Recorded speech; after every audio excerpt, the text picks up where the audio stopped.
When did Americans first crave the taste of cinnamon-spiced apples wrapped in flaky pastry? Was it something they brought with them across the ocean, or did it grow from the soil of a new land? And how did a simple dessert end up carrying the weight of an entire nation's identity on its golden, latticed shoulders? Here's what nobody tells you about America's first apple pie. The very first American colonists couldn't have baked one even if their lives depended on it. They were missing the most essential ingredient of all. Let me paint you a picture that will help your mind settle into something warm and comforting as we explore this sweet mystery together. You'll discover not just when America's first apple pie emerged from a colonial oven, but why that moment represented something far more profound than dessert. And perhaps, as we wander through orchards of memory and kitchens heavy with the scent of baking spices, you'll find your thoughts growing softer, your breathing deeper, ready to drift into the gentle rhythms of sleep. Since you're here with me tonight, why not let me know where you're listening from? Drop a comment about your favorite pie memory, or just tell me what time it is where you are. I love knowing there are fellow night owls out there, sharing these quiet moments. Now, find that perfect spot where your head meets the pillow just right. Maybe adjust your blankets so they're exactly how you like them, and let yourself sink a little deeper as we begin this journey back to America's very first apple pie. You're standing in the year 1620. Well, not literally standing, but imagine yourself observing the Massachusetts coastline as the Mayflower's passengers step onto Plymouth Rock.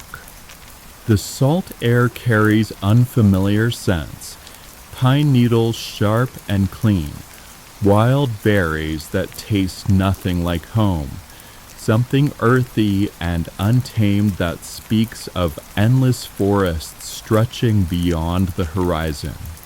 These European settlers carry with them recipes passed down through generations, knowledge of puddings and pasties, meat pies and fruit tarts that sustained their families through countless English winters, memories of ovens that smelled like cinnamon and cloves. But here's where the story takes its first curious turn. The apples they remember from home simply don't exist in this new world.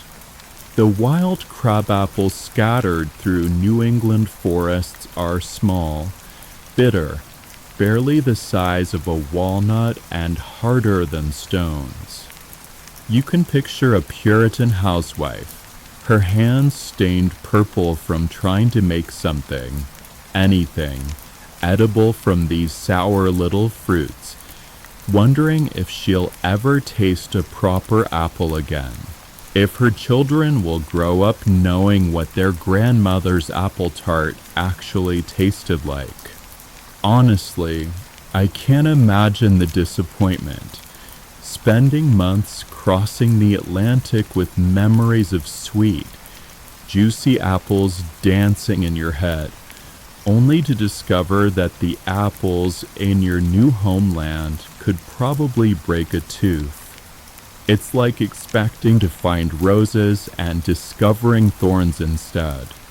The indigenous peoples had their own relationship with these native fruits, of course, using crabapples for certain medicines and preserves, grinding them into a paste that could be dried and stored for winter, but never developing them into the large, sweet varieties that Europeans craved for baking. It's fascinating to think about. Two completely different food cultures existing side by side, each with their own understanding of what an apple should be, what it could become, what it meant to their survival and traditions. For nearly 2 decades after Plymouth was established, American colonists lived in a world without apple pie. They made do with pumpkin puddings, thick and orange, and nothing like the delicate pastries they remembered, cornmeal Johnny cakes that filled the belly but not the soul, whatever wild berries they could forage before the first frost claimed them. But that familiar comfort of spiced apples wrapped in pastry, that remained a memory of the old country, growing more distant with each passing season, fading like smoke from chimneys they'd never see again. The absence created a kind of culinary homesickness. You can almost feel it, can't you? The way certain foods carry emotional weight far beyond their ingredients. How a single bite can transport you instantly back to your mother's kitchen, your grandmother's table, moments when food meant more than sustenance. Every harvest season that passed without proper apples was a reminder of how far they'd traveled, how much they'd left behind, how uncertain their future remained in this strange new land where even the fruit grew wrong. Some food historians believe, though others remain skeptical of this interpretation, that the longing for familiar foods drove many early agricultural experiments. Colonists weren't just trying to survive, they were trying to recreate the sensory experiences that made a place feel like home. The smell of baking apples, the sound of pastry crackling in a wood-fired oven, the satisfaction of cutting into a perfectly golden crust. These weren't luxuries, but necessities for maintaining their cultural identity, their connection to who they were before they became Americans. I find it interesting how food serves as an anchor to memory. Even in our modern world, certain flavors can transport us instantly to childhood kitchens or family gatherings, to moments when we felt most loved and cared for. For these early settlers, that anchor was floating somewhere across the Atlantic, in orchards they might never see again, in recipes that might die with them if they couldn't find a way to recreate them in this apple-less wilderness. The irony is almost poetic. Here they were in a land that would eventually become famous for its apple pies, its Johnny Appleseed legends, its autumns filled with apple-picking traditions and cider mills. But in those first crucial decades, they were living in an apple-less exile. The America that would someday export apple pie as a symbol of its very character, that would send soldiers overseas with the promise of mom's apple pie waiting at home, didn't yet have a single edible apple tree worth the name. You can imagine the conversations around those early hearths, stories shared about harvest festivals back home, recipes recited like prayers to keep the memory alive. When we had proper apples, they might have said, I would make a pie with just a touch of cinnamon and nutmeg if we could afford it. The crust would bubble and turn golden. And perhaps those words carried them through another New England winter, another year of waiting for something better to grow, another season of making do with whatever this strange land offered.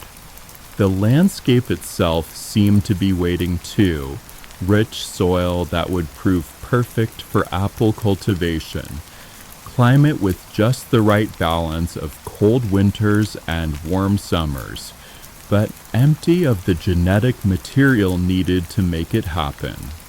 It's like having a beautiful empty stage, with all the lighting and acoustics perfect for a performance, but no actors to fill it with life. No story to tell until someone brings the right script. Children born in those first settlements would grow up never having tasted what their parents called a real apple. Imagine trying to explain sweetness and crispness they'd never experienced, flavors that existed only in stories and dreams. These second-generation colonists would adapt, learning to love pumpkin pies and berry cobblers, but something essential was missing from their culinary vocabulary, a gap that wouldn't be filled for decades. This agricultural emptiness wasn't just about missing dessert. It represented a fundamental challenge to colonial survival and identity. Food is culture, and culture is how communities hold themselves together through hardship, how they remember who they were and imagine who they might become. Without their familiar foods, these settlers were improvising not just their meals, but their very sense of who they were in this new world, what it meant to be English in a place that demanded they become something else entirely. The yearning for apple pie became, in many ways, a metaphor for everything they'd lost in the crossing, everything they hoped to rebuild on foreign soil, everything that would eventually bloom into something recognizably American, but forever changed by the journey. That yearning for apple pie, that culinary homesickness we talked about, it wasn't just wishful thinking. It was about to spark one of the most ambitious agricultural experiments in colonial history. Picture yourself watching as small leather pouches filled with precious cargo began arriving on ships throughout the 1630s, each one containing dozens of tiny brown seeds that carried within them the genetic memory of English orchards, the potential for sweetness in a land that had known only bitterness. But here's the fascinating thing about apple seeds. They don't grow true to type. That perfect Gravenstein apple your grandmother loved planted seeds, and you might get something completely different, maybe sweeter, maybe more sour, maybe something that wouldn't even be recognizable as food. It's nature's way of experimenting, rolling the dice with every generation, hoping something better might emerge from the genetic shuffle, a biological lottery where patience was the only ticket you could buy. The first documented apple seeds to successfully cross the Atlantic arrived in Massachusetts Bay Colony in 1629.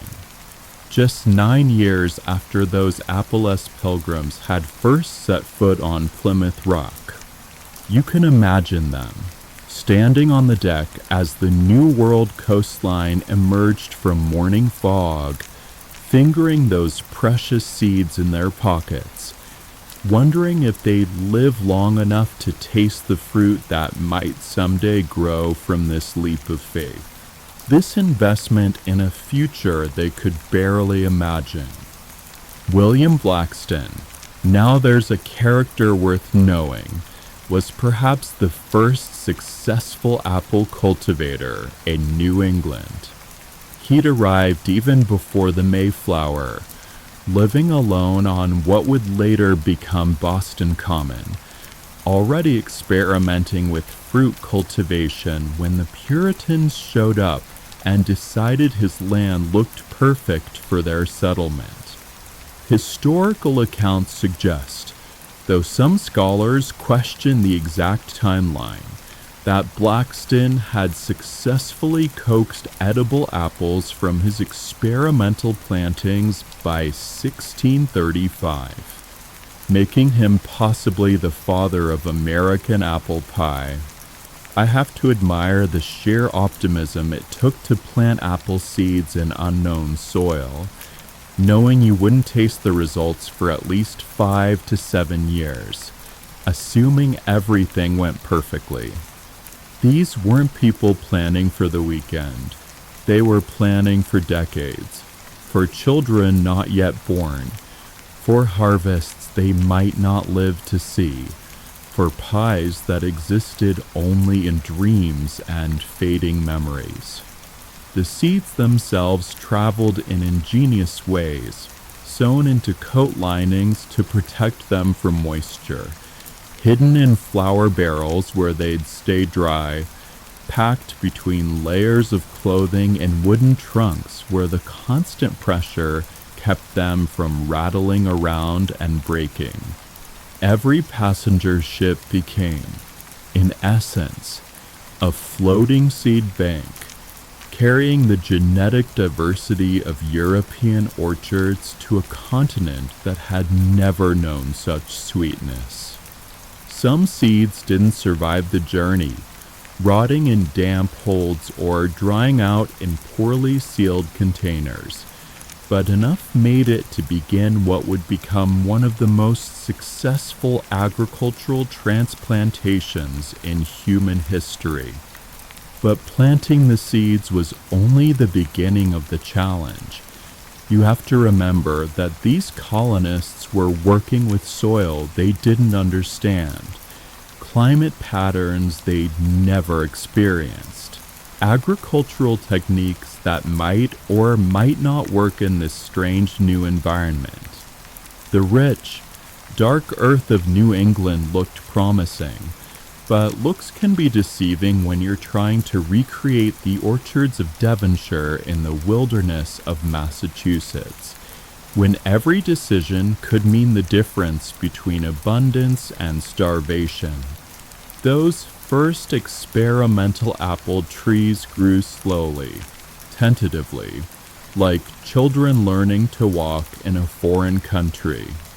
The colonists watched over them with the anxiety of new parents, protecting them from late frosts with whatever materials they could find, clearing competing vegetation that might steal precious nutrients, praying that the long winters wouldn't kill what had taken so much hope and effort to establish. Many trees died, victims of harsh weather or poor soil or simple bad luck, but enough survived to prove that European apples could, with patience and persistence, find a home in American earth. The genetic lottery of apple cultivation meant that even successful trees might produce fruit that was, well, disappointing. Imagine waiting 7 years for your first apple harvest, watching those tiny green buds slowly swell into recognizable fruit, only to bite into something that tasted like a cross between leather and vinegar. But occasionally, wonderfully, surprisingly, a tree would produce something better than its parent, sweeter, more flavorful, better adapted to local conditions than anything that had grown in English soil for centuries.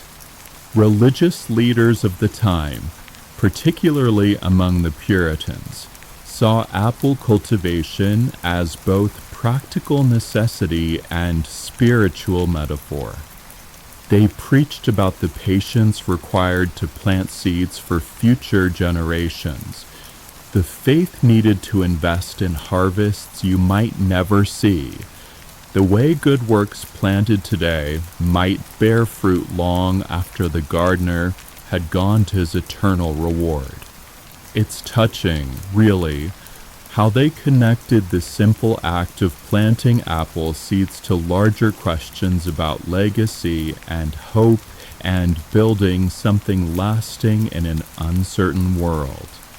The climate of New England proved surprisingly suitable for apple cultivation. Cold enough winters to provide the dormancy period that apple trees absolutely require. Warm enough summers to ripen the fruit properly. Plenty of rainfall to keep the trees healthy throughout their growing season. But the colonists didn't know this yet. They were working blind, experimenting with spacing and pruning and soil preparation based on half-remembered techniques from a completely different environment, hoping that what worked in Kent might somehow work in Massachusetts. Trade ships began arriving more regularly by the late 1630s, bringing not just more seeds but actual saplings. Young trees that had been started in European nurseries and carefully transported across the Atlantic in wooden boxes filled with soil from their homeland. These saplings had a much higher success rate than seeds, but they were also much more expensive and fragile, luxury items that only the most prosperous settlers could afford. Still, they represented a faster path to edible apples, reducing the wait time from 7 years to perhaps 3 or 4, a significant advantage when every season counted. Women played a crucial role in this apple migration, though their contributions are often overlooked in the historical record that tends to focus on male landowners and merchants. They were the ones most likely to save seeds from particularly good apples, to remember which trees in the old country produced the best fruit for different purposes, to understand the connection between proper crust making and the right variety of apple for baking. Many of the seeds that successfully crossed the Atlantic were probably carried by women who understood, better than anyone, what they were leaving behind and what they desperately hoped to recreate, who knew that certain apples made better pies while others were perfect for sauce. Agricultural historians continue to debate, though the evidence remains frustratingly incomplete, whether the first truly successful apple harvests occurred in the mid-1630s or closer to 1640. The documentation from this period is spotty at best, with many records lost to fire, flood, or simple neglect over the centuries. What we do know is that by 1640, someone, somewhere in New England, was biting into apples that tasted enough like home to make the long wait worthwhile. The first generation of American-grown apples probably appeared around this time, small, often misshapen fruit that bore little resemblance to the perfect specimens these settlers remembered from home. They might have been more tart than expected, or softer, or with thicker skins that required more chewing. But they were apples, recognizably apples, and after nearly 2 decades of making do with wild crabapples and pumpkin puddings, even a mediocre apple must have tasted like a miracle, like a promise that this strange new land might someday feel like home after all, like the first ingredient in a pie that would eventually help define a nation. The first attempts at recreating those beloved apple pies, those memories wrapped in pastry that had sustained colonial hearts through 2 decades of longing, began in the most unlikely of places, not in grand manor houses or formal kitchens, but in the smoky, cramped taverns of New England, where resourceful innkeepers were desperately trying to feed hungry travelers with whatever ingredients they could scrape together. Picture yourself pushing through the heavy wooden door of a typical Boston tavern, circa 1642, your eyes watering from the smoke of poorly ventilated fires, your stomach growling as you catch the first tantalizing whiff of something that smells almost like the apple pies of home. But these weren't the apple pies that anyone remembered, not yet. These were experiments, culinary gambles taken by people who were making it up as they went along, combining half-remembered recipes with whatever apples they could coax from their struggling young trees, and the results were, well, let's just say they were enthusiastic rather than successful. The tavern keepers of early Massachusetts were an ingenious bunch. They had to be. Their survival depended on keeping travelers fed and happy, and travelers in the 1640s were a demanding lot. Men who'd walked for days through wilderness trails, who remembered the comfort food of their youth and weren't shy about complaining when what they got didn't measure up. So when those first small apple harvests started coming in, tavern keepers saw opportunity, a chance to offer something that might taste like the old country, even if it didn't quite succeed. One tavern keeper, whose name has been lost to history but whose efforts were recorded in a surviving letter, is credited with serving a sort of apple tart, though not such as Mother made, but filling enough for men who've walked far. I love that description. Not such as Mother made. It captures perfectly the bittersweet reality of these early attempts, the gap between memory and possibility, between what they wanted to create and what they could actually achieve with the tools and ingredients at hand. The biggest challenge wasn't just the apples themselves, though those early American apples were often smaller and more tart than what the recipes called for. It was everything else. Sugar was incredibly expensive, imported from the Caribbean at costs that would make your head spin. So most early pies were sweetened with whatever was available. Maple syrup if you were lucky, honey if you could afford it, or nothing at all if times were particularly hard. Imagine biting into what you hoped would be a sweet, comforting dessert, only to pucker at the tartness of unsweetened apples wrapped in plain pastry. The ovens themselves presented another layer of difficulty, if you could even call them ovens.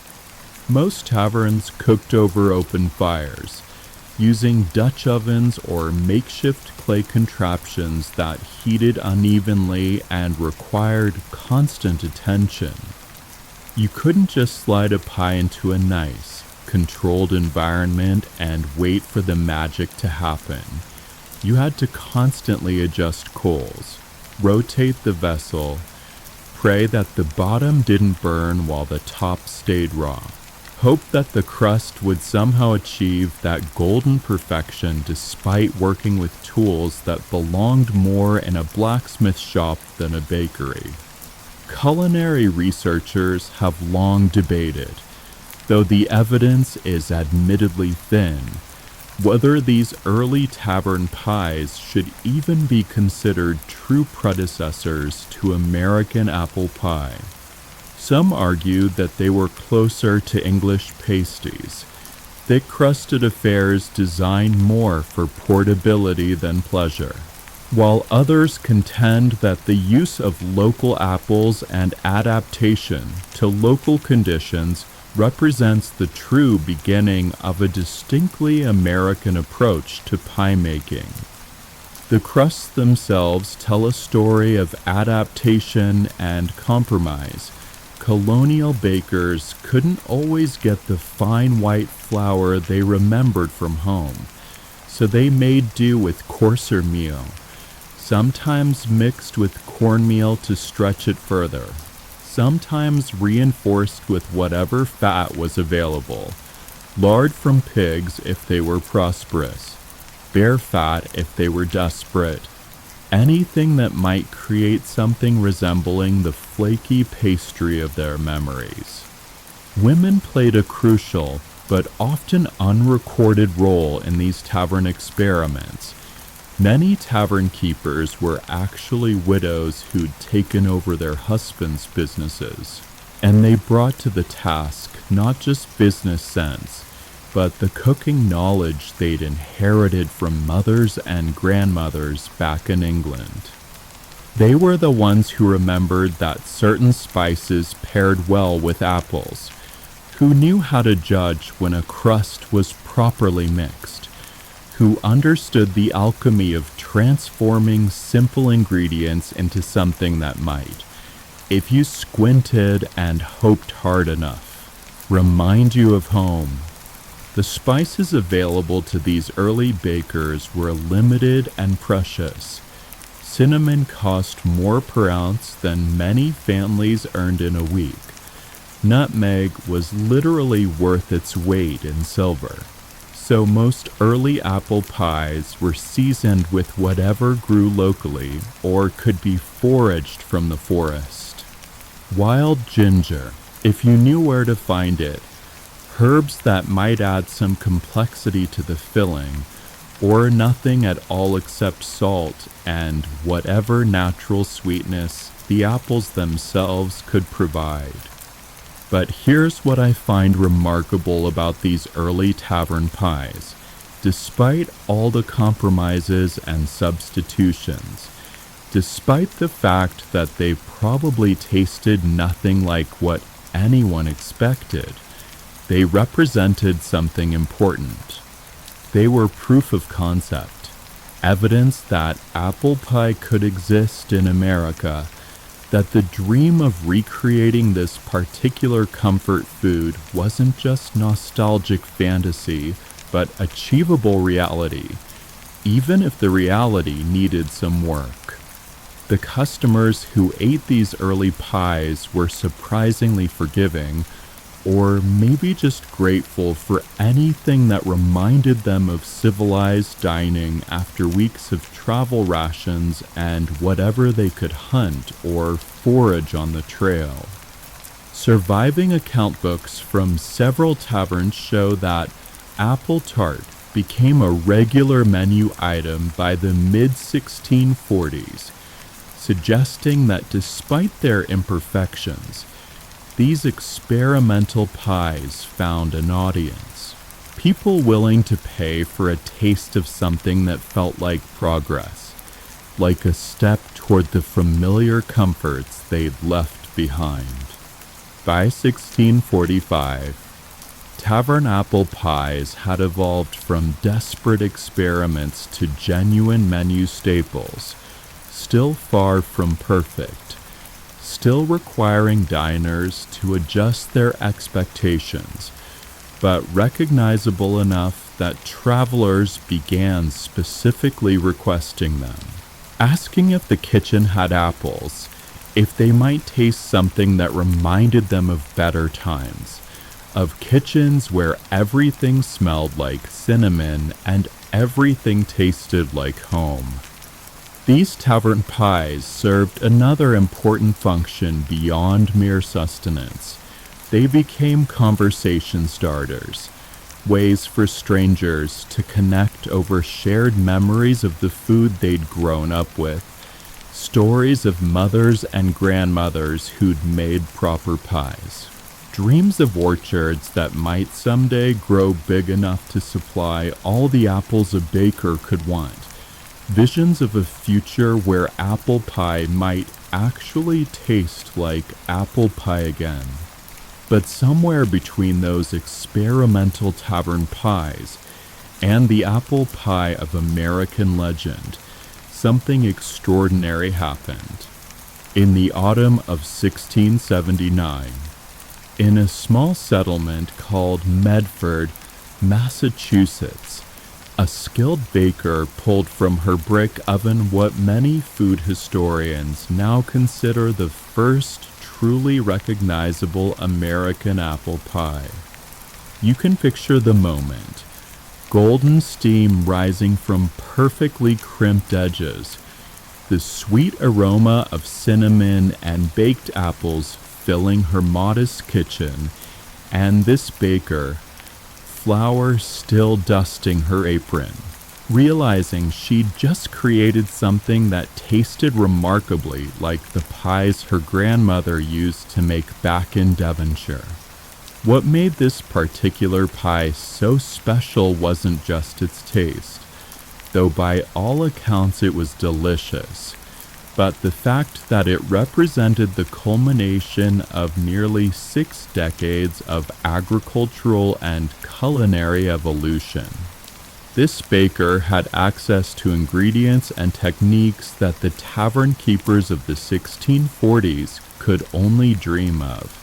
Apples that had been carefully selected and cultivated over multiple generations. Sugar that was becoming more affordable thanks to expanding Caribbean trade, and most importantly, an oven that could maintain consistent heat for the hour or more it took to properly bake a pie. The documentation of this pie comes from an unlikely source, a traveling minister who was staying with the family while preaching in the area. In his journal, which has survived to this day, he wrote what might be the first detailed description of an American apple pie. The baker has achieved what I thought impossible in this wilderness, a pastry that would not shame the finest tables of London, filled with apples that taste as sweet as any from Kent, and spiced with such skill that I was transported to my childhood kitchen. I have to say, I love that a traveling preacher gave us our best early review of American apple pie. There's something wonderfully fitting about a man of God blessing this creation, as if apple pie needed divine approval to become truly American. But what exactly made this baker's pie different from those earlier tavern experiments? The answer lies in the convergence of several factors that had been slowly developing throughout the 1670s. First, the apple trees planted in the 1630s and 1640s had finally matured into reliable producers, yielding fruit that was consistently sweet and flavorful rather than the hit-or-miss harvests of earlier decades. Second, colonial trade networks had expanded enough that sugar, while still expensive, was no longer prohibitively so for special occasions. And third, brick ovens, which retained heat more evenly than the open-fire cooking methods of earlier years, were becoming more common in established settlements. This baker was the product of colonial evolution, a second-generation American who'd learned baking techniques from her English-born mother, but had adapted them to New World ingredients and conditions over her 30-odd years of cooking. She understood, in ways that the first generation of colonists couldn't, how American apples behaved differently from English ones, how they needed longer cooking times or different spice combinations, how the crusts had to be adjusted for the coarser flour that was often available. The apples she used came from trees that were themselves American success stories, descendants of those first experimental plantings, but now perfectly adapted to New England soil and climate. Some food historians speculate, though the evidence remains largely circumstantial, that this baker may have been using early examples of what would later be called the Rhode Island greening, a variety that emerged from those early genetic experiments and proved ideal for baking because it held its shape well and provided just the right balance of sweet and tart flavors. The spices in this pie tell their own story of colonial prosperity and expanding trade. Cinnamon and nutmeg that arrived on ships from the East Indies. Honey that local beekeepers had learned to harvest more efficiently. Even a touch of vanilla. If we believe the minister's detailed description, which would have been an almost unimaginable luxury just a generation earlier. Each ingredient represented connections that stretched around the globe, trade routes that brought the flavors of the world to a small kitchen in Massachusetts. But perhaps most importantly, this pie succeeded because it solved the fundamental problem that had plagued earlier attempts. The balance between crust and filling. Earlier colonial pies often featured thick, tough crusts designed more for durability than taste, practical for tavern use but hardly appealing. This baker had perfected a technique that created flaky, tender pastry that complemented rather than competed with the apple filling. A skill that required not just good ingredients, but years of practice and refinement. The cultural impact of this single pie rippled outward in ways that this baker could never have imagined. The traveling minister's journal entries were copied and shared among ministers throughout New England, spreading word of this culinary achievement to kitchens across the colonies. Other bakers began attempting to recreate this success, leading to the first real standardization of American apple pie recipes, the beginning of a tradition that would eventually spread from coast to coast. What's fascinating is how quickly this success was replicated. By 1681, just 2 years after this breakthrough, apple pies recognizable to modern tastes were being served at harvest festivals throughout Massachusetts, in Connecticut, even as far south as New York. It was as if the colonies had been waiting for someone to show them it could be done, and once they saw proof, the knowledge spread like wildfire through networks of family and friendship that connected settlement to settlement. The economic implications were immediate and significant. Successful apple pie meant that apple cultivation became not just a subsistence activity, but a genuine commercial opportunity.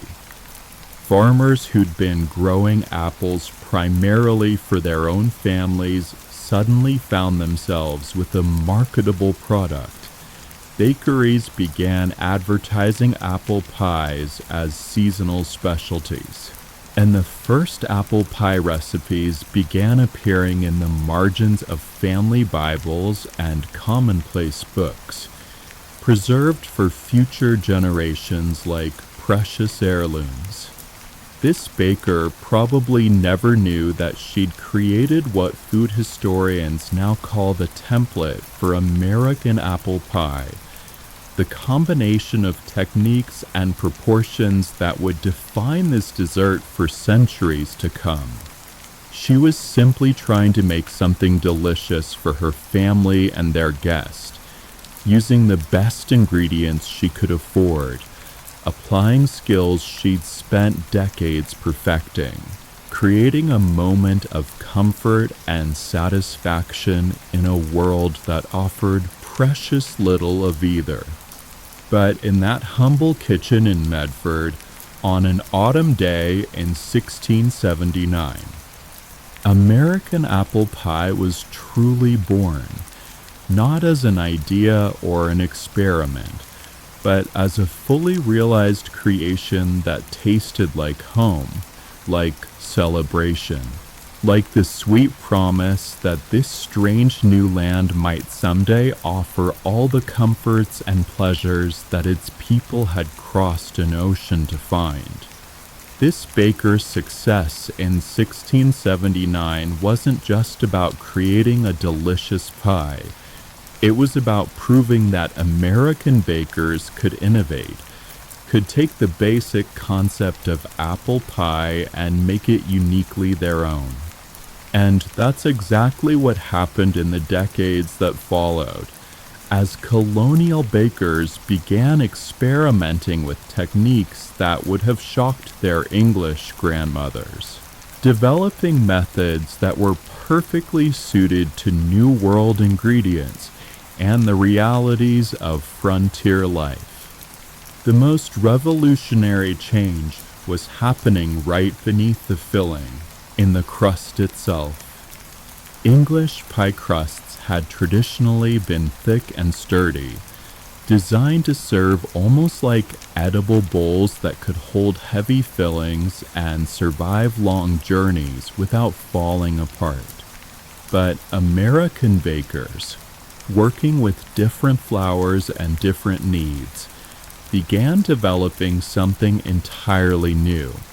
Crusts that were thin and flaky, delicate enough to melt on your tongue, but strong enough to showcase the apples rather than compete with them. This wasn't just a matter of preference, it was practical innovation born from necessity. American wheat often produced flour with different gluten characteristics than English varieties, and colonial bakers learned to work with these differences rather than fight them. They discovered that adding a bit of cornmeal to the flour created interesting textures, that using lard instead of butter, when butter was scarce or expensive, could produce surprisingly tender results. That working the dough less rather than more often yielded better crusts in the variable heat of wood-fired ovens. The filling innovations were just as dramatic, and this is where American apple pie really began to diverge from its European ancestors. English apple tarts traditionally relied heavily on added sweeteners and spices to make up for apples that were often more tart than sweet. But American bakers were working with apple varieties that had been gradually selected for sweetness over the decades since those first plantings. This meant they could use less sugar, let the natural apple flavor shine through, and create pies that tasted more purely of apple than anything that had been possible in the old country. I find it fascinating how these bakers were essentially conducting flavor experiments without realizing it. Each pie was a small scientific study in how different apples behaved when baked, how various spice combinations enhanced or masked the fruit's natural character, how the balance between sweet and tart could be adjusted not just with added sugar, but with the choice of apple varieties themselves. The spice innovations tell their own story of American creativity and adaptation. Colonial bakers couldn't always afford the imported cinnamon and nutmeg that traditional recipes called for, so they began experimenting with local alternatives. Wild ginger root, foraged from forest floors, added a warm bite that was different from but complementary to traditional ginger. Maple syrup, when it was available, brought not just sweetness, but a complex flavor profile that paired beautifully with apples.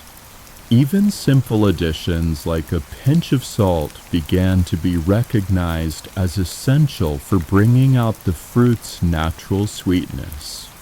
But perhaps the most significant innovation was in the concept of the double crust, the technique of covering the filling with a second layer of pastry that created a sealed environment for baking.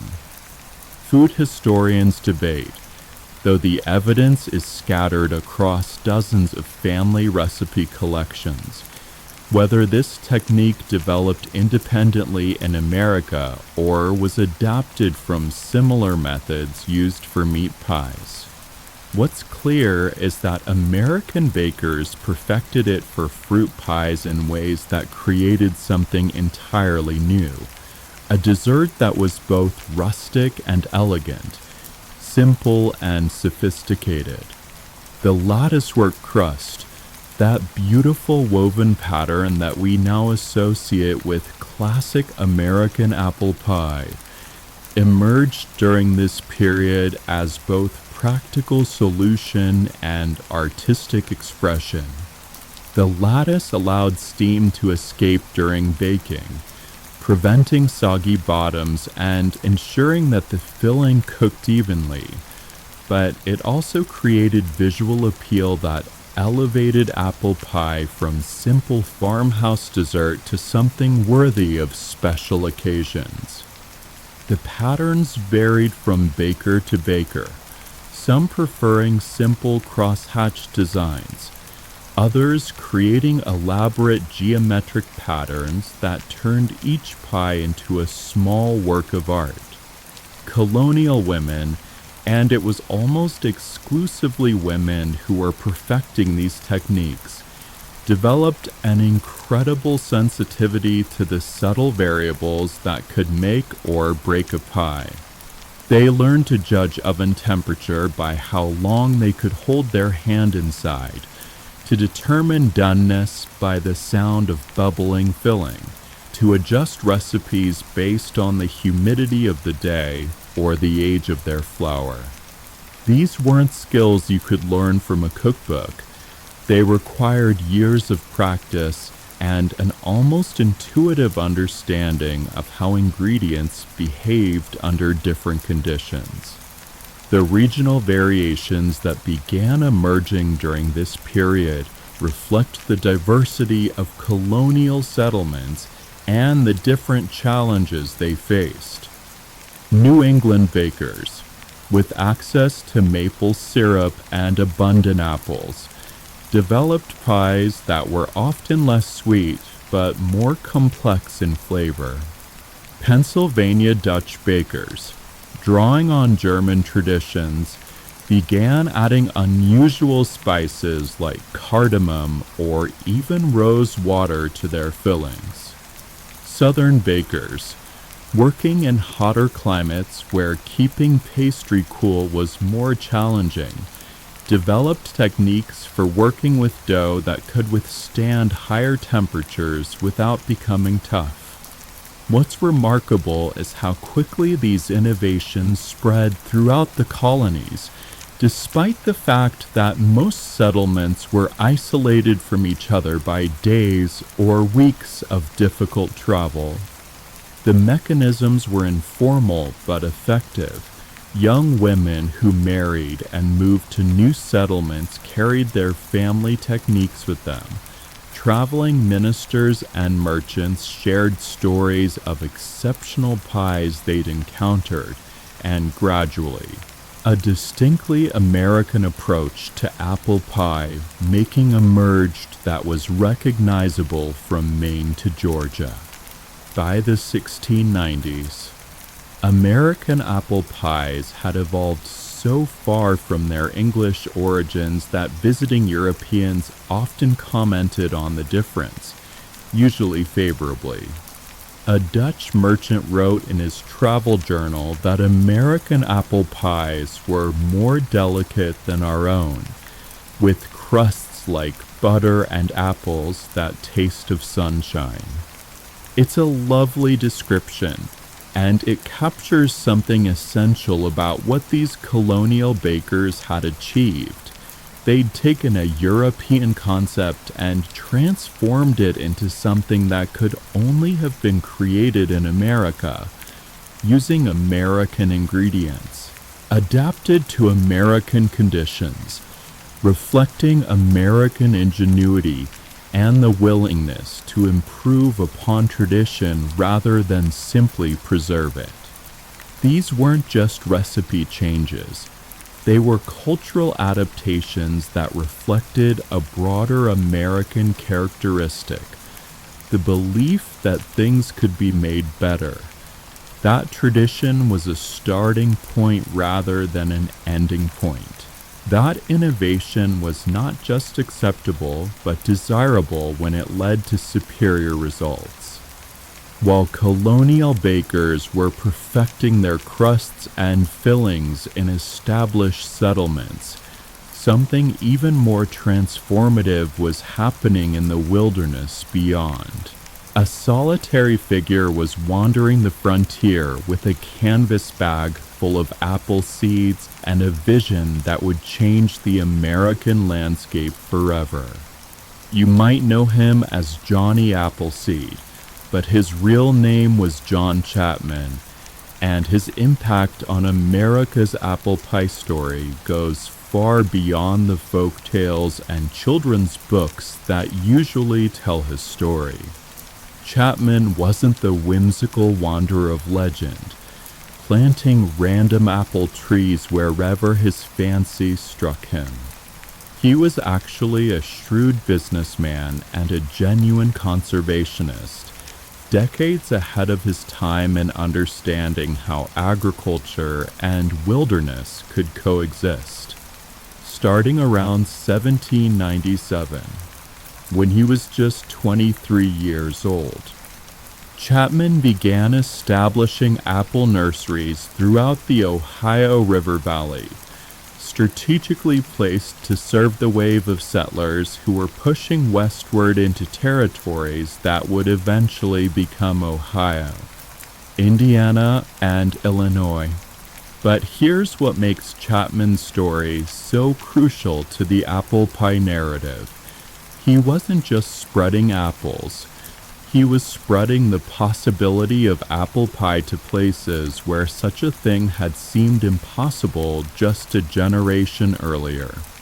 Every nursery he established, every seedling he sold to frontier families, represented the potential for homemade apple pie in communities that were otherwise surviving on whatever they could hunt, forage, or grow from the seeds they'd carried in their wagons. The apples that Chapman propagated were different from the carefully cultivated varieties that New England bakers had been perfecting. These were hardier, more adaptable to varying soil conditions and climate extremes, but often more suitable for cider making than pie making. This created an interesting culinary challenge for frontier families. They had access to apples, but not necessarily the sweet, tender varieties that made the best desserts. Frontier bakers had to develop new techniques, longer cooking times, different spice combinations, ways to coax sweetness from apples that were often quite tart. I can't help but admire Chapman's dedication to his mission. Imagine walking hundreds of miles through wilderness that was often dangerous, carrying heavy bags of seeds, sleeping under the stars, all to plant trees that wouldn't produce fruit for years, for people he might never meet. There's something almost mystical about that level of commitment to a future you won't fully see, to the idea that apple pie should be available to everyone, not just those lucky enough to live in established settlements. The nurseries Chapman established were marvels of practical planning. He would arrive in an area just ahead of the main wave of settlement, clear a small plot of land, plant his seeds in carefully organized rows, and then either tend them himself or make arrangements with local Native American tribes or early settlers to care for them in exchange for a share of the eventual sales. When families arrived looking for fruit trees, Chapman was ready with saplings that were already adapted to local conditions, trees that had a much better chance of survival than anything transplanted from distant nurseries. Chapman's business model was brilliant in its simplicity. He sold trees on credit to families who couldn't afford to pay up front, accepting payment in goods, services, or promises of future payment when the trees began producing. This meant that even the poorest frontier families could afford apple trees, could dream of someday having their own apple pie, could participate in the growing American tradition of orchard cultivation regardless of their immediate financial circumstances. Agricultural historians continue to puzzle over, though documentation from the frontier period is often incomplete, exactly how many apple trees Chapman was responsible for planting. Conservative estimates suggest he directly established nurseries that produced tens of thousands of trees, but his indirect influence, through the people he taught and inspired, may have resulted in hundreds of thousands of apple trees across the Midwest. Each tree represented not just fruit for eating, but the potential for apple pie, for cider, for a sense of domestic comfort in the wilderness. The cultural impact of Chapman's work extended far beyond agriculture. His nurseries became gathering places where scattered frontier families could meet, trade information, share techniques for everything from tree care to pie baking. Women especially benefited from these informal networks. They could learn from each other which apple varieties worked best for different purposes, how to adapt traditional recipes to frontier conditions, how to make delicious desserts even when sugar and spices were scarce or prohibitively expensive. Chapman himself was apparently quite a character. Contemporary accounts describe him as eccentric but brilliant, wearing a tin pot on his head instead of a hat, going barefoot even in winter, sleeping outdoors by choice even when shelter was available. But beneath the eccentricity was a sharp business mind and a genuine passion for conservation. He believed that apple trees could help settlers establish permanent communities, that orchards represented a commitment to staying in one place long enough to see them mature. The varieties that Chapman favored were chosen for hardiness rather than immediate eating quality. Many of the apples from his trees were initially quite sour, better suited for cider production than fresh eating or baking. But over time, through careful selection and grafting, frontier families learned to improve these basic varieties, choosing the sweetest specimens for further propagation, gradually developing regional apple varieties that were perfectly adapted to local conditions and local tastes. By 1810, Chapman's network of nurseries had made apple cultivation possible throughout much of the old Northwest Territory. Regions where apple pie had been unimaginable just 20 years earlier were now home to thriving orchards and the beginnings of distinctive regional baking traditions. Frontier apple pies developed their own character, often less sweet than their eastern counterparts, frequently supplemented with wild berries or maple syrup, reflecting both the available ingredients and the practical needs of families who couldn't afford to waste anything edible. The timing of Chapman's work was perfect. He was operating during the exact period when westward expansion was accelerating, when thousands of families were leaving established communities for the promise of cheap land and new opportunities. These families carried with them memories of apple pie from their eastern homes, and Chapman made it possible for them to recreate those memories in their new frontier settlements, to maintain cultural continuity even as they adapted to dramatically different living conditions.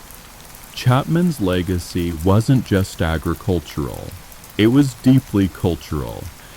He helped ensure that apple pie could become a truly national tradition rather than just a regional specialty of established eastern settlements. Without his work, the expansion of apple cultivation might have taken decades longer, and America's relationship with apple pie might have developed very differently. Remaining concentrated in areas with established agricultural infrastructure rather than spreading to every corner of the expanding nation. By the 1770s, as tensions between the American colonies and British Crown reached a boiling point, apple pie had quietly become something much more significant than dessert. It had become a symbol, a tangible connection to the idea of American self-sufficiency, a way for colonial families to demonstrate that they could create something beautiful and nourishing without depending on imported luxuries or old-world traditions. When the Revolutionary War finally erupted in 1775, apple pie found itself playing an unexpected role in the fight for independence. Picture yourself in a colonial kitchen during the winter of 1777.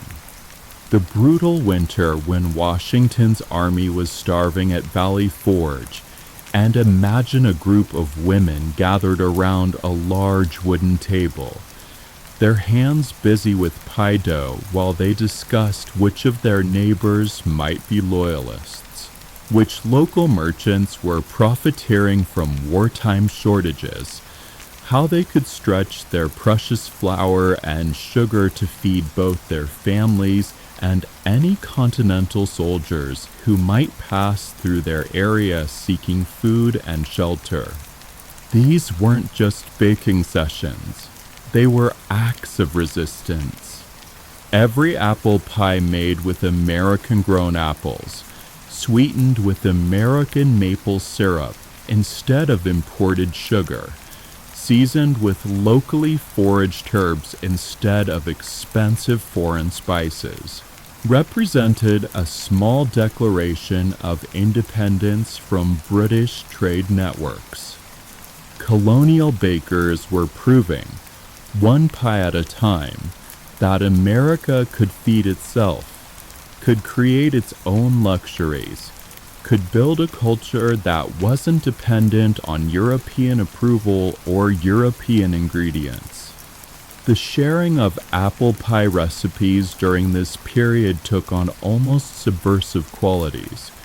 Women would gather at quilting bees or barn raisings, ostensibly to work on domestic projects, but actually to exchange information about everything from troop movements to food preservation techniques.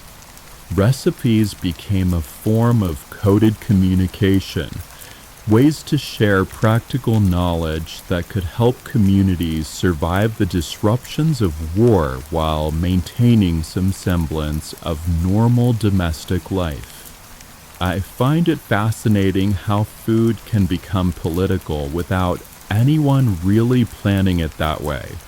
How something as simple as choosing local apples over imported fruit can become a statement about values and allegiances. These colonial bakers probably didn't think of themselves as revolutionaries.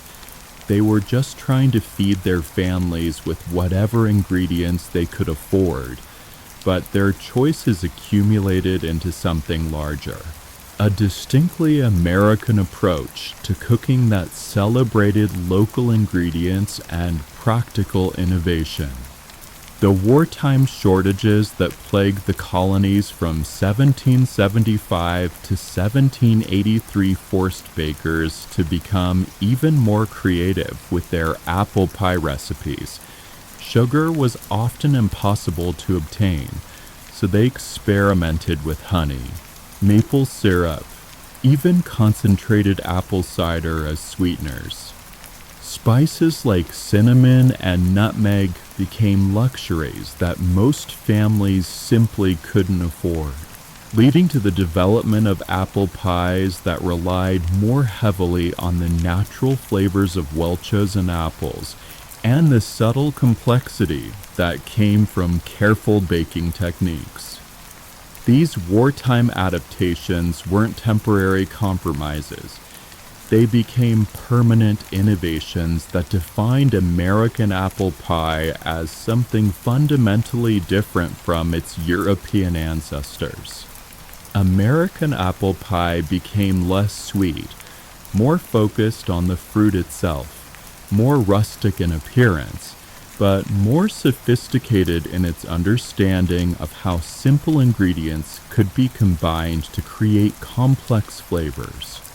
It was, in many ways, a perfect metaphor for America itself, practical, innovative, unashamed of its humble origins, but capable of genuine excellence.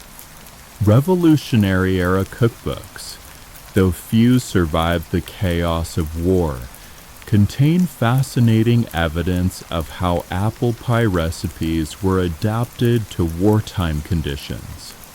Food historians have documented, though the records are sometimes contradictory, examples of recipes that called for Liberty spice instead of imported cinnamon, independent sweetening instead of British sugar, playful linguistic rebellions that turned everyday cooking into small acts of patriotic defiance.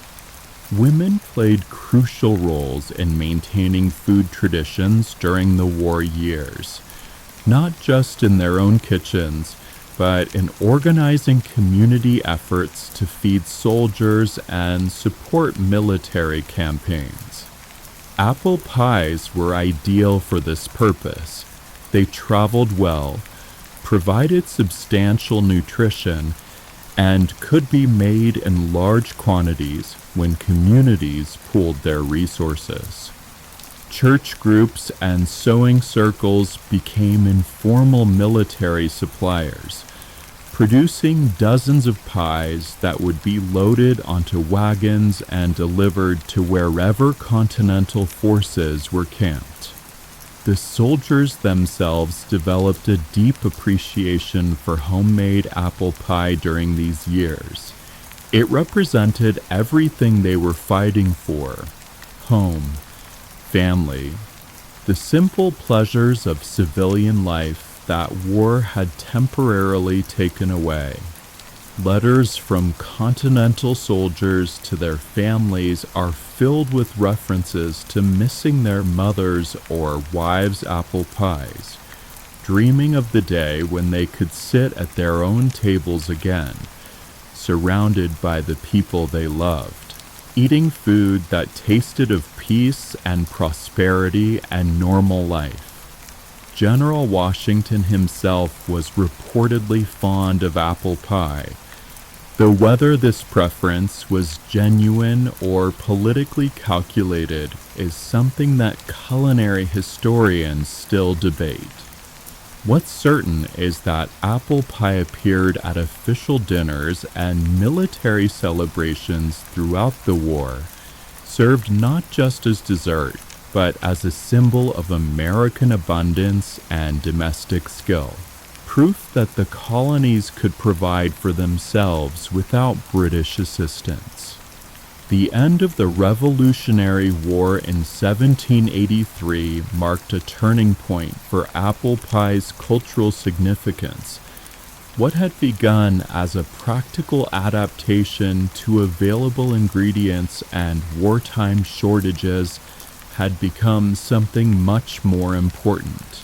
A food that was unmistakably American, that carried within its flaky crust the story of a people who had learned to make something beautiful from whatever they had at hand, who had chosen independence and self-reliance over comfort and familiarity. Post-war celebrations across the new United States featured apple pie prominently, not because it was the fanciest dessert available, but because it represented something essential about American character and American values. These were people who had fought for the right to govern themselves, to make their own choices, to create their own traditions, and apple pie, with its American-grown apples and its innovative techniques and its practical beauty, embodied all of those principles in edible form. The recipes that emerged from the Revolutionary period became the foundation for what we now recognize as classic American apple pie, less ornate than European pastries, more focused on showcasing the quality of simple ingredients, designed to be both comforting and celebratory, suitable for everyday family dinners and special occasions alike.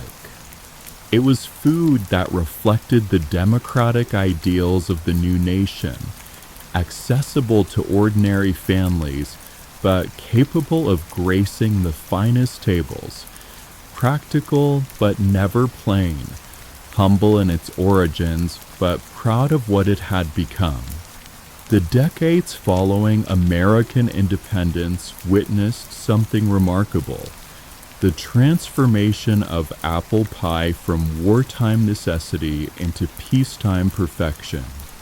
By the early 1800s, with trade routes reopened and domestic agriculture flourishing, American bakers finally had access to all the ingredients they needed to create apple pies that surpassed anything their grandmothers had imagined back in England. This was the golden age of American apple pie, when technique, tradition, and abundant ingredients converged to create something truly extraordinary. The most significant change was the democratization of sugar. What had once been a luxury affordable only to the wealthy gradually became accessible to middle-class families throughout the expanding nation. The Louisiana Purchase of 1803 had opened up vast new territories for sugar cultivation, while improved shipping networks made it possible to transport sugar from southern plantations to northern kitchens at reasonable cost. For the first time in American history, bakers could sweeten their apple pies without worrying about bankrupting their families, and the results were revolutionary. Picture yourself visiting a prosperous farmhouse kitchen in 1820. Perhaps in Pennsylvania or Ohio, where the lady of the house is preparing for a harvest celebration. The wooden table is dusted with flour, bowls of perfectly sliced apples glisten with sugar and spices, and the air is rich with the aroma of cinnamon that no longer costs a week's wages. This baker has access to techniques perfected over 2 generations of American innovation, combined with ingredients that would have seemed impossibly luxurious to her grandmother. And she's about to create apple pies that represent the pinnacle of 19th century domestic artistry. The ovens of this period were marvels of engineering improvement. Brick ovens that retained heat more evenly and for longer periods than anything colonial bakers had worked with. Cast iron ranges that began appearing in prosperous households, giving bakers unprecedented control over temperature and timing. These technological advances meant that the delicate balance between flaky crust and perfectly cooked filling, which had been hit or miss for earlier generations, could now be achieved consistently by skilled bakers who understood their equipment. Apple varieties had also reached a level of sophistication that would have amazed Johnny Appleseed. Decades of careful cultivation and selective breeding had produced apples that were specifically suited for different culinary purposes. Bakers could choose from northern spy apples for pies that needed to hold their shape, Newtown pippins for those who preferred a more sauce-like consistency, or the increasingly popular Baldwin apples that provided the perfect balance of sweet and tart flavors. This wasn't just variety for its own sake. It was precision agriculture serving the cause of better apple pie. I'm constantly amazed by how much thought and care went into something as simple as choosing the right apples for a pie. These 19th century bakers understood subtleties that many modern cooks have forgotten: how different varieties behaved when baked, which combinations created the most complex flavors, how the timing of harvest affected the sugar content and texture of the finished pie.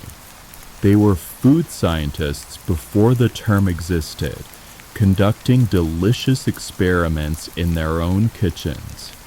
The spice trade had also evolved dramatically since the colonial period. What had once required connections to expensive import networks was now available through local merchants in even relatively small towns. Cinnamon, nutmeg, allspice, ginger. These could be purchased in quantities that allowed for genuine experimentation rather than cautious rationing. Bakers began developing signature spice blends, family recipes that were guarded like precious secrets, combinations that gave their apple pies distinctive character that neighbors could recognize from the aroma alone. Regional variations flourished during this golden age, reflecting both local ingredient availability and cultural influences from different immigrant communities. New England apple pies tended toward restraint, letting the fruit speak for itself with minimal spicing and just enough sugar to balance natural tartness. Pennsylvania Dutch bakers, drawing on German traditions, often added unexpected elements like rose water or cardamom that created complex, almost perfumed flavors. Southern bakers, working with different apple varieties and influenced by the techniques of enslaved cooks, developed pies that were often sweeter and more heavily spiced than their northern counterparts. Culinary historians have long debated, though documentation from this period is more abundant than earlier eras, whether the classic American apple pie recipe emerged during this time or continued to evolve throughout the 19th century. What's clear is that by 1830, there was widespread agreement on certain fundamental principles: the importance of a flaky, tender crust, the necessity of balancing sweet and tart flavors in the filling, the value of allowing apple varieties to influence seasoning choices rather than imposing uniform treatments on all pies. The social context of apple pie making had also evolved significantly. What had once been primarily a domestic necessity was increasingly becoming a form of artistic expression and social competition. County fairs, church socials, and community celebrations provided venues where bakers could showcase their skills, compete for recognition, and share techniques with other passionate pie makers.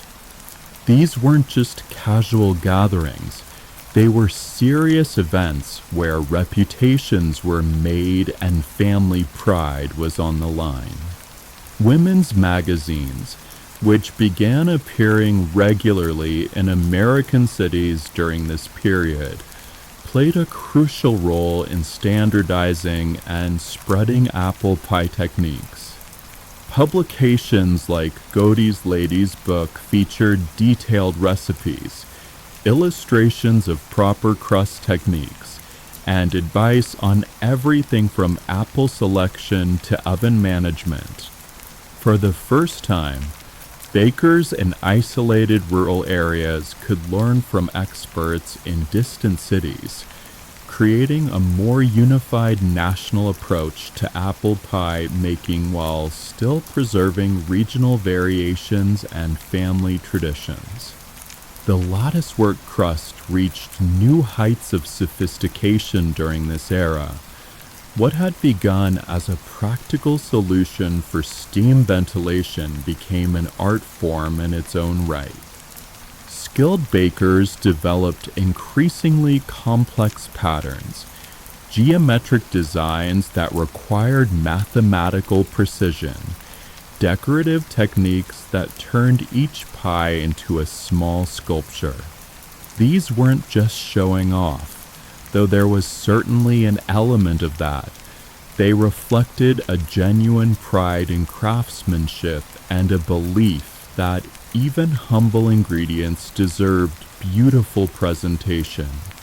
Commercial apple cultivation had also matured to the point where urban bakers, who didn't have access to their own orchards, could still obtain high-quality fruit from specialized growers who understood the needs of serious pie makers. This created the first true apple pie economy.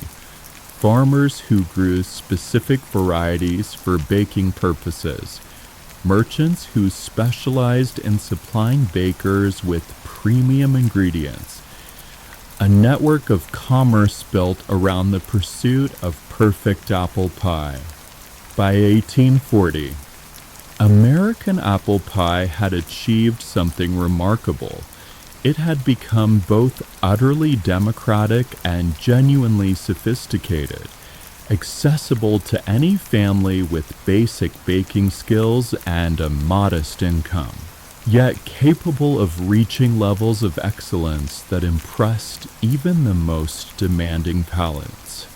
It was food that reflected the best aspirations of American society, practical but not plain, traditional but not static, rooted in heritage but always reaching toward improvement.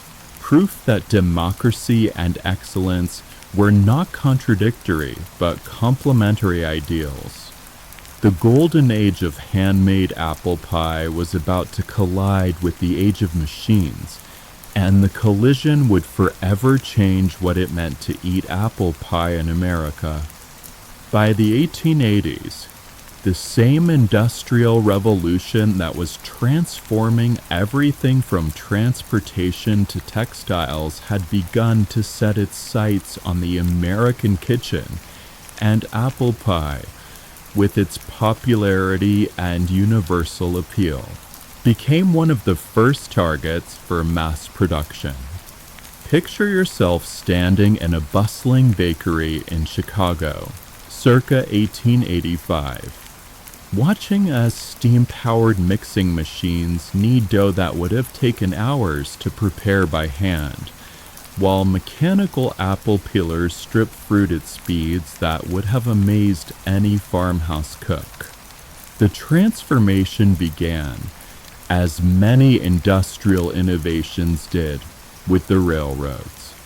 The completion of the Transcontinental Railroad in 1869 had made it possible to ship fresh apples from distant orchards to urban centers where they could be processed in large commercial bakeries, creating economies of scale that individual home bakers simply couldn't match. Suddenly, a bakery in New York could use apples from Washington State. A confectionery in San Francisco could access sugar from Louisiana refineries, and the regional limitations that had shaped apple pie making for centuries began to dissolve. But industrialization brought more than just improved distribution. It brought machines specifically designed to revolutionize pie production. The mechanical apple peeler, patented in 1803 but not widely adopted until the 1870s, could process bushels of fruit in the time it took a skilled cook to prepare a single pie's worth of apples.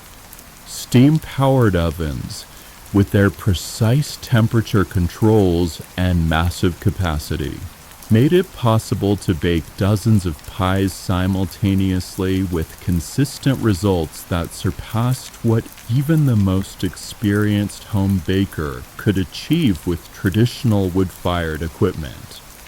The first commercial pie companies emerged in major cities during the 1880s and 1890s.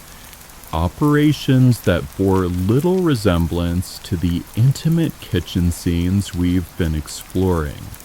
These were industrial enterprises, employing dozens of workers who specialized in single aspects of pie production. One person might spend entire days rolling crusts. Another might do nothing but arrange apple slices, while still others focused exclusively on the precise application of spices and sweeteners. It was efficient, profitable, and utterly devoid of the personal touch that had defined apple pie making for nearly 3 centuries. I have to admit, there's something both impressive and slightly heartbreaking about this transformation. Watching a craft that had been passed down from mother to daughter for generations suddenly become the domain of factory workers operating steam-powered machinery.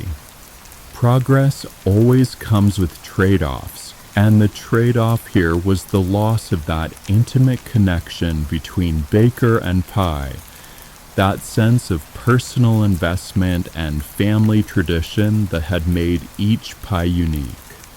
The quality of these early commercial pies was, well, variable would be a charitable description. The pressures of mass production meant that corners were often cut, cheaper ingredients substituted for premium ones, techniques simplified to speed up the manufacturing process.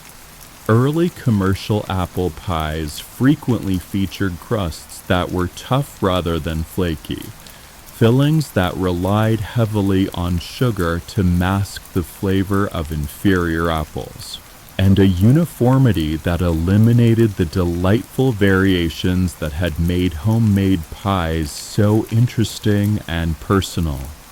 But the convenience was undeniable, particularly for urban families who lacked the time, space, or skills needed for traditional pie making. A working-class mother in Boston, struggling to feed her family while working in a textile mill, could now purchase an apple pie for Sunday dinner without spending her precious Saturday afternoon in the kitchen.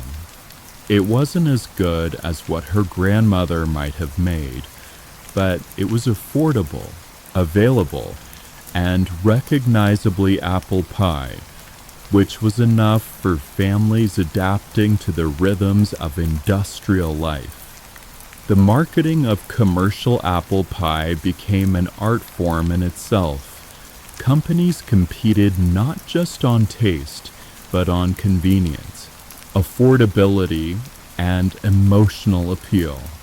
Advertisements began appearing in newspapers and magazines, featuring images of perfect pies accompanied by text that promised all the goodness of homemade without the fuss and bother of baking. These marketing campaigns were sophisticated for their time, understanding that they weren't just selling food but nostalgia, comfort, connection to simpler times when families gathered around kitchen tables rather than factory time clocks. Food historians continue to argue that the evidence from this period is more abundant than earlier eras about whether mass production improved or degraded the overall quality of apple pie in America. Proponents point to the democratization of access, the way commercial production made apple pie available to families who otherwise couldn't afford the time or ingredients needed for homemade versions. Critics emphasize the loss of craftsmanship, the standardization that eliminated regional variations, the substitution of speed and profit for care and quality. The rise of commercial pie production also had profound effects on home baking, creating both competition and inspiration for domestic cooks. Some women responded to factory-made pies by doubling down on traditional techniques, taking pride in creating homemade versions that showcase their superior skills and attention to detail. Others embraced the convenience of commercial products, using the time saved to pursue other interests or simply to rest after long days of industrial labor. Department stores began featuring elaborate displays of commercial pies, turning what had once been intimate family food into public spectacle. Window shoppers could admire perfectly uniform rows of gold-encrusted pies, each one identical to its neighbors, each one promising the same experience regardless of who purchased it or where it was consumed. It was democracy in action, but it was also the beginning of the end for apple pie as a truly personal, handcrafted expression of individual skill and family tradition. The technological innovations that made mass production possible also began influencing home baking as manufacturers developed smaller versions of commercial equipment for domestic use. Hand-cranked apple peelers, improved rolling pins, more efficient ovens. These tools promise to bring some of the advantages of industrial production into family kitchens, allowing home bakers to compete with commercial operations while maintaining the personal touch that mass production couldn't replicate. By 1900, apple pie existed in two distinct forms in American culture: the handmade version that carried forward centuries of tradition and personal investment, and the commercial version that prioritized convenience and consistency over craftsmanship. Both had their place in American life. Both served important needs. But the tension between them would continue to shape how Americans thought about apple pie, about the relationship between tradition and progress, about what was lost and gained when machines replaced human hands in the endless pursuit of efficiency and profit. These changes weren't just about manufacturing methods. They represented a fundamental shift in American food culture, the beginning of a long conversation about authenticity versus convenience, tradition versus innovation, personal craftsmanship versus industrial efficiency. The debates that began in those early commercial bakeries would echo through American kitchens for generations to come, shaping not just how we make apple pie, but how we think about the relationship between food and identity, between progress and preservation, between the individual touch and the democratic ideal of making good food available to everyone. The stage was set for apple pie to become something it had never been before, not just food but symbol, not just dessert, but representation of competing visions of American life, handmade versus mass-produced, personal versus commercial, traditional versus modern, a sweet battleground where the future of American food culture would be decided one slice at a time. So here we are, at the end of our journey through nearly 3 centuries of apple pie history, and you might be wondering why this particular dessert, among all the foods that could have captured America's imagination, became the one that represents the very soul of the nation. Why not cornbread, which uses a truly indigenous ingredient? Why not barbecue, which developed uniquely American techniques? Why apple pie, this adaptation of a European concept using imported fruit, managed to become so fundamentally American that as American as apple pie became the ultimate expression of patriotic authenticity? The answer, I think, lies not in the pie itself, but in what the pie represents, the story it tells about American character and American values. Apple pie embodies the essential American narrative, the journey from scarcity to abundance, from making do with what you have to creating something better than what came before, from adapting old traditions to new circumstances, from individual survival to collective celebration. Every slice carries within it the memory of colonists who planted seeds for trees they might never see fruit, of frontier families who carried recipes across impossible distances, of bakers who turned wartime shortages into peacetime innovations. Consider what we've discovered together on this sleepy journey. Apple pie wasn't born American. It became American through generations of adaptation and innovation. The colonists who first craved it couldn't make it. The apples didn't exist. The ingredients were too expensive. The techniques hadn't been developed. But instead of abandoning the dream, they spent decades, generations, creating the conditions that would make it possible. They planted orchards, they experimented with techniques, they adapted to what the land could provide, they turned compromise into improvement. That's a fundamentally American story, the belief that things can be made better, that tradition is a starting point rather than a limitation, that innovation isn't betrayal but improvement. The colonial bakers who developed new crust techniques weren't rejecting their heritage. They were honoring it by making it work in new circumstances.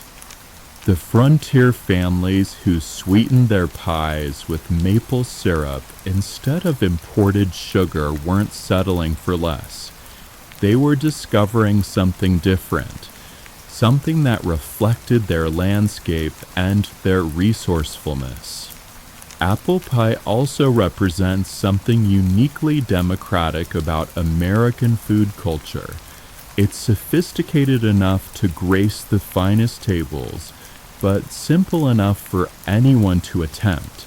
It rewards skill and attention, but forgives small mistakes. It can be dressed up for special occasions or enjoyed as everyday comfort food. There's no pretension in apple pie, no artificial barriers between those who can afford it and those who can't. No secret knowledge that separates the initiated from the outsiders. It's food for everyone, which is itself a very American idea. The industrialization story we explored in our last section adds another layer to apple pie's symbolic power.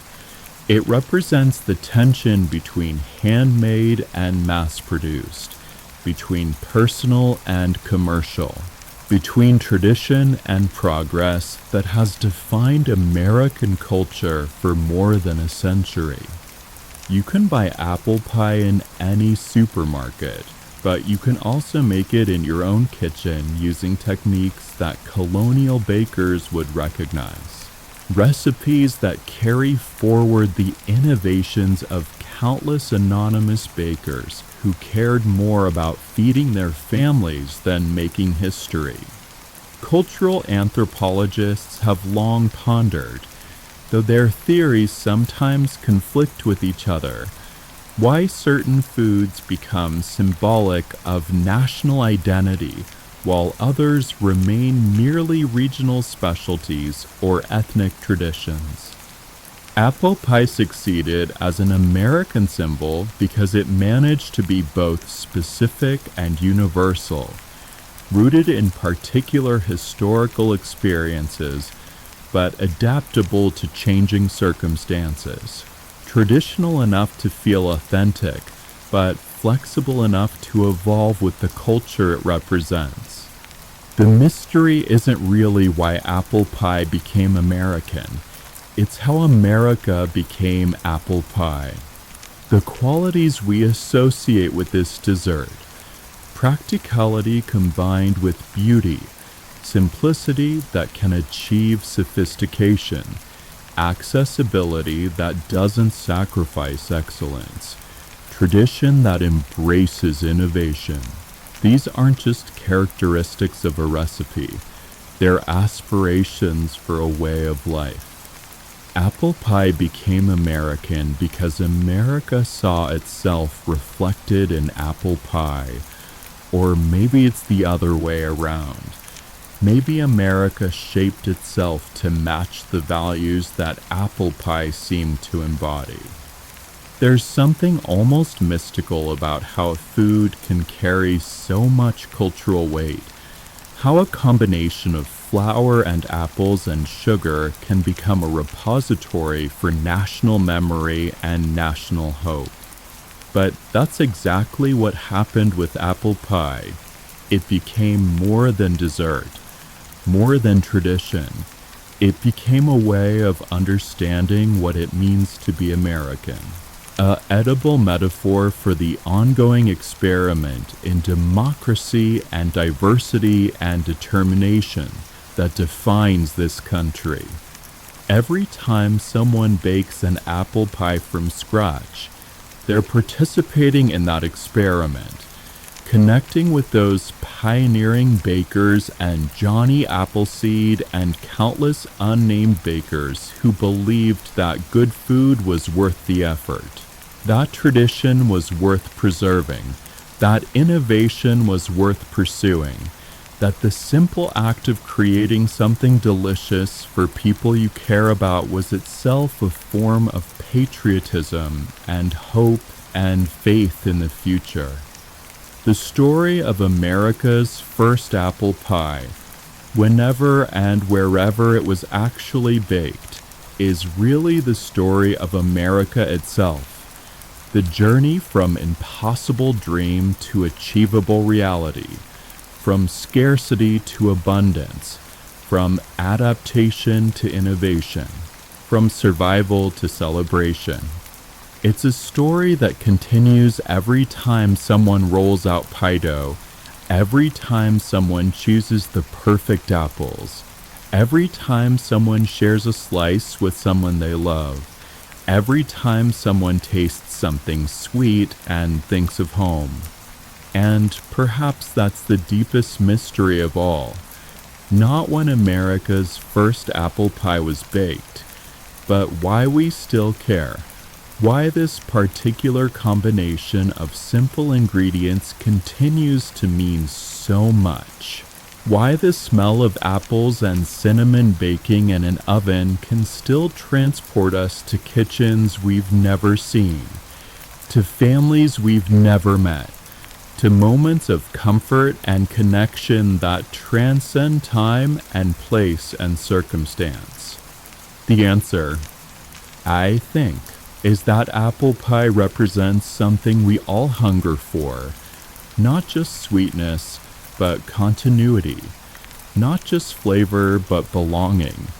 Not just food, but the promise that some things endure, that some traditions survive, that some simple pleasures remain constant even as everything else changes around us, that in a world of constant motion and endless choice, there's still something to be said for the perfect slice of apple pie, shared with people you love, in a place that feels like home. And now, as our journey through apple pie history comes to its gentle close, you can let yourself settle even deeper into whatever comfort surrounds you tonight. Let the stories we've shared together, the images of colonial kitchens and frontier orchards, the memory of that first perfect golden crust and Johnny Appleseed's patient planting, drift through your mind like the aroma of cinnamon and baked apples, warm and comforting and softly fading. Picture those quiet moments we've explored, the colonial housewife tasting her first American apple, the tavern keeper proudly serving his experimental pies, the revolutionary bakers turning scarcity into patriotic innovation, all of them connected across centuries by the simple desire to create something sweet, something nourishing, something that tasted like love and felt like home. The night is settling around you now, and your breathing is probably growing slower, deeper, more peaceful. The day's worries are fading like steam from a cooling pie, and your mind is finding that quiet space where thoughts become softer, gentler, more like dreams than concerns.